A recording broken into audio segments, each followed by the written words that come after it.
ভাইরে, টেকনিকটি শিখে রাখুন। দেখুন, কোথাও কোনো জায়গায় যদি আপনাকে এরকম করে কোথাও কোনো খামের সাথে বা খুঁটির সাথে বেঁধে দেয়, ওখান থেকে ছুটে আসবেন কিভাবে? টেকনিকটি শিখে রাখুন, কাজে লাগবে।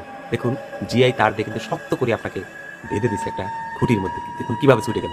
অবাক করা বিষয় না? এইবার দেখুন, কৌশলটা শিখে রাখুন, কাজে লাগবে। দেখুন, জিআই তার দিয়ে কিন্তু তার দুটি আঙুল একত্রিত করে তাকে বেঁধে দেওয়া হয়েছে। দেখেন এটা এমনি কিভাবে ঢুকে গেছে দেখেন। এটার ভিতরে এই দেখেন ঢুকে গেল কিন্তু দেখেন। হাত কিন্তু বান্ধাই আছে। তাহলে নিশ্চয়ই কোনো একটা ক্যাপাসিটি আছে। ক্যাপাসিটিটা দেখে শিখে রাখুন। অবশ্যই কাজে লাগবে। এই দেখুন সে এই যে আবার বের করতে দেখেন আবার ঢুকাই দিছে কিন্তু। কিভাবে সম্ভব? টেকনিকটা শিখে রাখুন। ওইখানেই দেখেন, ওই দেখেন। ওই দেখেন এইবার খেয়াল করুন, খেয়াল করুন দেখুন। এই যে এই দেখেন এই যে আঙুলটা ওইটা একটু পিছনে দিছে। দেওয়ার পরে দেখেন এই যে বের হয়ে যাবে। এই দেখেন এই যে টান দিচ্ছে কিন্তু বের হচ্ছে না। দেখেন ওইখানে একটা কৌশল আছে। দেখেন এই যে আঙুলটা এইদিকে করছে।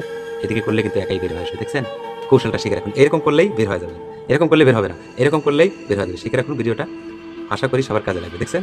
এরকম করলে এটা এদিকে শক্ত তো তারপরে বের হয়ে চলে আসে। অবশ্যই ভিডিওটি ভালো লাগলে শেয়ার করে সবাইকে দেখার সুযোগ করে দিবেন এবং আপনিও শিখে রাখুন, কাজে লাগবে।